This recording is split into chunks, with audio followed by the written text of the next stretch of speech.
And we want to start with a live look, hopefully, over the Beltline. There it is. Yeah, traffic moving pretty well so far. At 5, I'm Mark McPherson. And I'm Maria Lizignoli. New tonight, the Wisconsin Department of Transportation wants to remove all barriers on the roads.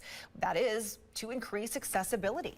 So how are they doing? The state wants to hear from you. NBC 15's Michelle Beck has more on what you can do.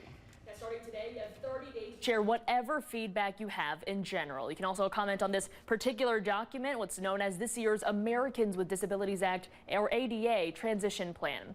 In the 40 pages, you'll find data and big picture ideas about how the state DOT is working to ensure accessibility. It's to ultimately serve those with diminished vision, hearing, or mobility. For some background, WisDOT says it's designated an office that investigates complaints, follows up on reasonable accommodation requests, and monitors the overall progress of how plans are carried out. This year's plan points primarily to curb ramps. You see it right here, which help people with disabilities safely transition between roads and sidewalks. You can see in this interactive map right here where you can find them on state-owned properties.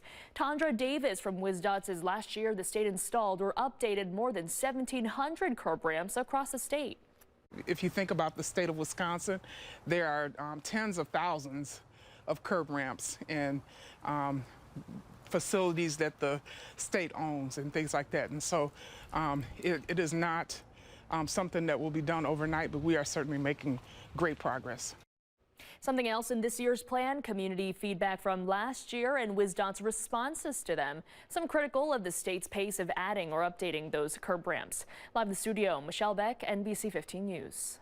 Michelle, thank you. And to submit your feedback, go to wisconsindot.gov/ADA.